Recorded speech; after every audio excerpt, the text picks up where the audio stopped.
Hi అండి. ఈ వీడియోలో కనిపించే ఆయన ఎవరో నాకు తెలియదండి. సో ఈయన ఏం చెప్తున్నాడంటే జగన్ సార్ అంట వాళ్ళ నాన్నగారు చనిపోవడానికి, వాళ్ళ బాబాయ్ చనిపోవడానికి జగన్ సారే కారణం అని చెప్తున్నాడండి.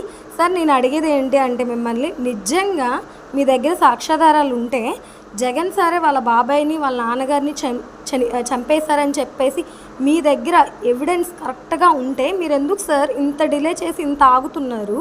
సో మీరు డైరెక్ట్గా గవర్నమెంట్ కూడా మీ చేతుల్లో ఉన్నప్పుడు మీరు జగన్ సార్ని వెంటనే అరెస్ట్ చేయించేసేసి ఆయనకి శిక్ష వేయొచ్చు కదా. మరి అలాంటప్పుడు ఎందుకు మీరు ఆయనకి శిక్ష వేయకుండా అలాగే ఆయన్ని మామూలు నార్మల్ ప్రజలు తిరగనిస్తున్నాడు? ఎక్కడైనా సరే ఇంట్లో ఎవరైనా చనిపోతే అది కూడా వాళ్ళ ఇంట్లో వాళ్ళే చంపేస్తే సో అది నేరమే అది కూడా. సో వాళ్ళని ఎలా మనం వదిలేస్తామని చెప్పేసి పోలీస్ స్టేషన్ నుంచి బయటికి రానివ్వట్లేదు కదా. అలా మీరు ఎందుకు జగన్ సార్ని రానిస్తున్నారు? ఆయన ఎందుకు జనాల్లో తిరుగుతున్నాడు అంటే అది నిజమానా కాదనా?